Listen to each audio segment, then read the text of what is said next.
comme dit. Bon, alors, Christian Herbulot, comment est-ce que les Chinois nous ont manipulés? Quelles sont les informations qui ne sont pas les bonnes informations? Alors visiblement, on est en train de recenser ces différents sujets que vous dites. Hein. D'abord, il semblerait qu'il y ait un retard à l'allumage pour la mise en garde de la population chinoise. C'est un débat qui est en train de monter aujourd'hui, y compris à travers les médias. Je crois qu'un de vos confrères, Keraski, a dit des choses très intéressantes sur le sujet. Deuxièmement, il y a eu un mensonge, et là aussi, c'est un sujet qui est en train d'être éclairé sur le nombre de morts. Et troisièmement, et c'est tout le problème, c'est de voir ce pays, la Chine, qui, au lieu de revenir sur ces éléments-là, je le répète en faisant profil bas, au contraire, par l'attaque, et là ça renvoie au document que vous avez cité, par l'invective, d'abord en faisant passer des éléments comme quoi, en fait, la contamination ne part pas de Wuhan, mais part peut-être d'un autre pays et qui a éventuellement une démarche de complot, quasiment, pour culpabiliser la Chine, pour porter atteinte à son image au niveau du monde. Et deuxièmement, avec des déclarations même diplomatiques. Enfin, regardez le communiqué. Moi, j'invite toutes les Françaises et Français à lire le communiqué de l'ambassade de France, de l'ambassade de Chine, en France, ce qui a d'ailleurs amené les autorités françaises à réagir.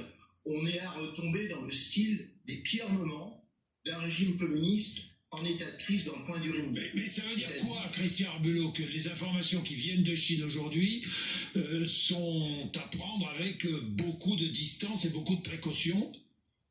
Ah, je pense parce que les Chinois en ont trop fait.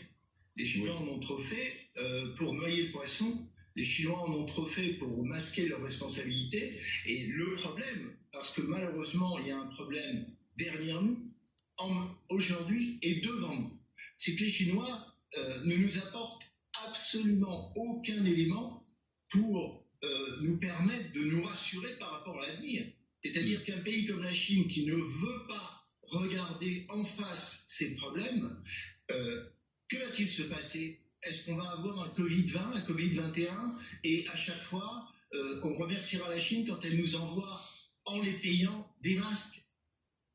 Oui, oui, évidemment, Christian. Parce qu'on les paye, ces masques. Mais oui, je sais qu'on les paye, les masques fabriqués en Chine. C'est vrai qu'on a envoyé des masques, nous, gratuitement en Chine au début de cette épidémie, et aujourd'hui, les Chinois nous renvoient des masques, mais payants. Voilà la différence. On les paye, et en plus, ils font monter les prix, comme vous le savez. Je vous renvoie des témoignages de personnes politiques en France. Oui.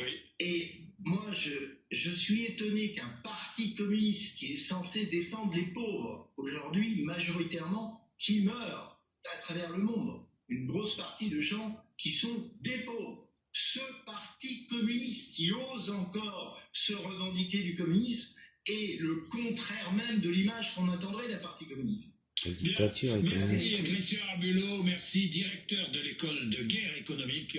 C'est très intéressant et allez voir ce que les travaux de l'école de guerre économique sur la Chine notamment, c'est passionnant. J'ai pas le temps malheureusement d'aller plus loin, mais c'est formidable. 7h27, Thierry.